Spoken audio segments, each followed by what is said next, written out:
so on the issue of the finance minister not being in parliament, the practice has always been that the finance minister moves the motion, and then in moving the motion, the budget is read.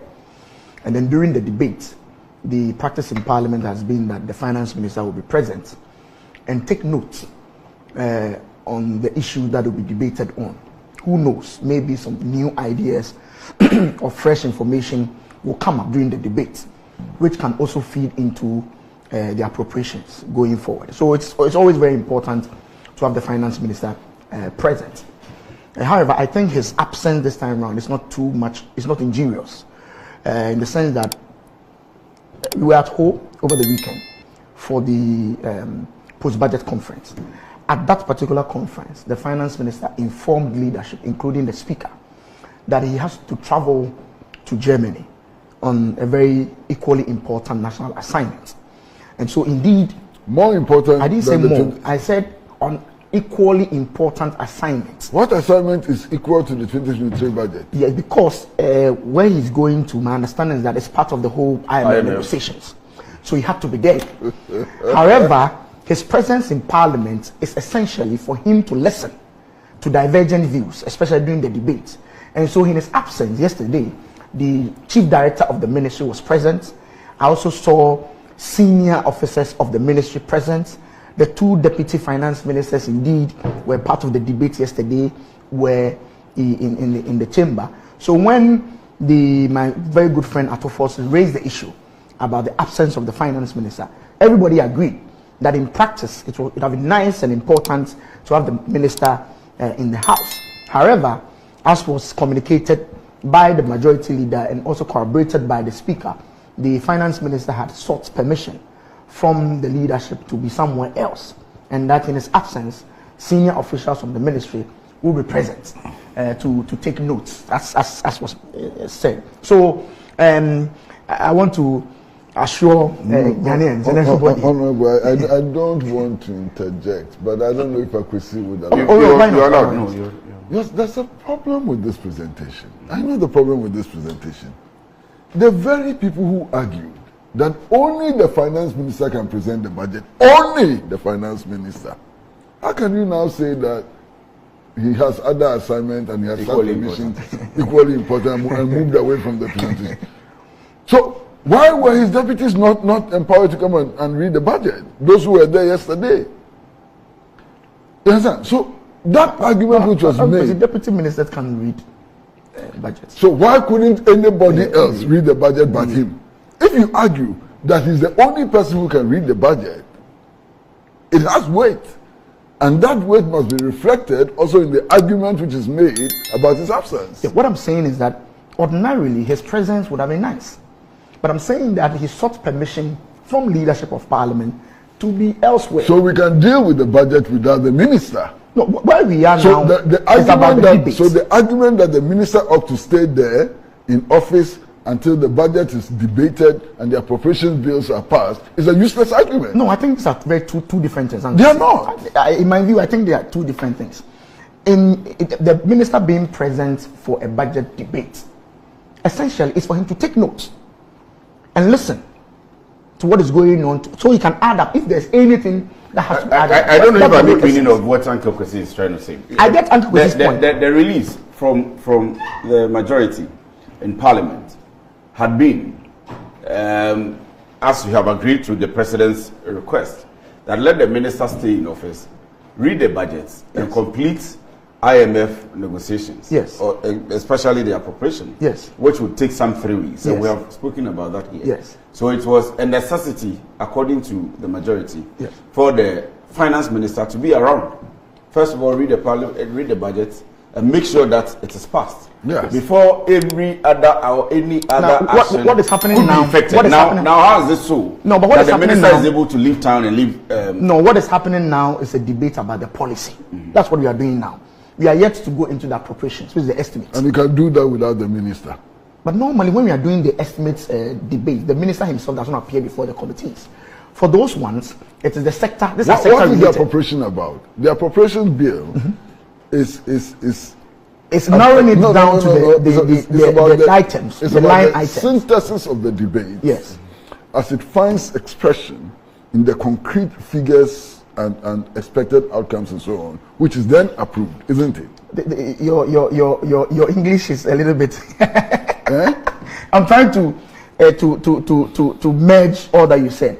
That it's not difficult to talk. Yeah, that appropriation essentially. Now we are saying that minister, who you claim is so essential to the passage of the appropriations bill and so on, is no longer important when it comes to the things that are leading to the passage of the appropriations. No, I didn't say so. The appropriation. But the effect of what you said is that. But we are not even there at the appropriation yet. What we are discussing what you are doing now, we are discussing now is the policy. Leads to it's the policy. After that, but it leads to the appropriation. After that, we'll move into the appropriations. But this leads to the appropriations. Yesterday, the speaker said that the minister said he might not be here even just for this week, but when he returns, he will join us. And I anticipate that the debate on the policy. Honorable, no. I know that you fully understand what I'm saying. I understand, but I'm saying that. So why are you putting out? I'm saying that the minister's absence is not injurious, to the extent that what is being said. Yes. Then let him resign and go. If his absence is not injurious, why are you keeping him there? We are talking about the budget debate. You say that, and I'm saying the policy debate. And because his the minority was insisting let him stay in that office. He should be present. And I'm saying that yes, his presence would have been okay, but he had informed Parliament that he has to be somewhere else, and that when he returns, he will join us. Massa. That's what he said, and that was what was communicated to us by the speaker. Massa, I always insist that there has to be logical consistency in whatever we say and do. Now, you have argued that the minister's absence from office at this time is injurious to, one, the preparation of the budget, its presentation, and all the processes leading up to the appropriations bill, the passage of the appropriations bill, and the passage of the appropriations bill itself. That has been your position. That is why the minister is still in office. You cannot now turn around to tell us that his absence is not injurious. His 3 days or 4 days absence of during the policy debates should not be injurious to the budget process. Should not. It should because not. In his absence, some people can act in his stead. It should not. He will be back to because join. In his absence, some people can take the notes as we talk about. Master, because in his absence, some people can act in his stead. Because when he comes to Parliament during the budget debate, he's not coming to join the debate. Essentially, what he's there to do is to listen. And so when he's not around, that is why what happened yesterday, the chief director of the ministry was there, other senior officials of the ministry were in Parliament, were in the chamber. And again, the deputy ministers were in the chamber. So everything that occurred yesterday, if something new had come up, they've noted down. And I'm sure the minister will join us for the conclusion of the debate, probably next week. So there was an explanation to it. And then on the briefing of the MPs, I understand where my colleague, brother who was here last week, I understand where it is coming from. But being a member of the Finance Committee, I was privileged to have had an opportunity to be briefed by the minister himself and his officials a week or so before the presentation, because of my position as a member of the Finance Committee. And indeed, Parliament, through the initiative of the leadership of Parliament, the minister met all chairmen and ranking members of all the committees in Koforidua prior to conclusion of the budget. And so there's been some interactions. Of course, probably my brother is not a chairman or a ranking member or a vice chair of any of the committees. I don't know.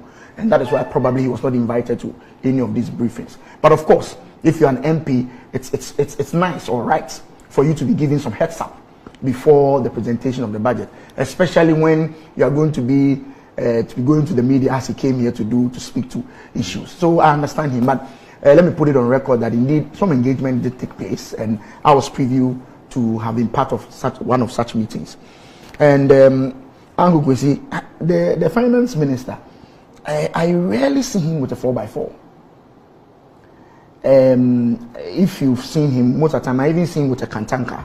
He drives the Kantanka car. I did not see him when he came to Parliament on the day of the presentation.